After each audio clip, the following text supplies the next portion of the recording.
कृषी, पर्यावरण आणि सामाजिक क्षेत्रात भरीव योगदान देणाऱ्या भूमाता ट्रस्टच्या 30व्या वर्धापन दिनानिमित्त खासदार श्रीमंत छत्रपती उदयनराजे भोसले यांच्याकडून हार्दिक शुभेच्छा. शुभेच्छुक खासदार श्रीमंत छत्रपती उदयनराजे भोसले मित्रसमूह.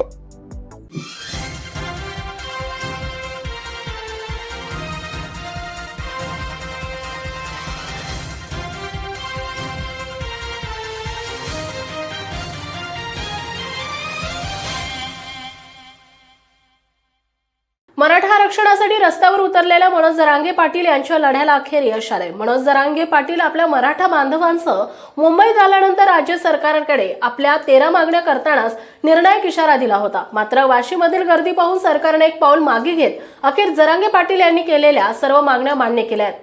मराठा समाजाचे नेते मनोज जरांगे पाटील यांच्या मागणीनुसार सरकारकडून नवा अध्यादेश तयार करून जरांगे यांच्याकडे सुपूर्द करण्यात आलाय. राज्य सरकारच्या या निर्णयानंतर राज्यातील मराठा बांधवांमध्ये आनंदाचं वातावरण निर्माण झालंय. आजच्या या महत्त्वाच्या निर्णयावर राज्यातील अनेक मोठे नेते आपल्या प्रतिक्रिया देतात. आता मराठी अभिनेते किरण माने यांनी देखील सोशल मीडियाच्या माध्यमातून यावर भाष्य केलंय.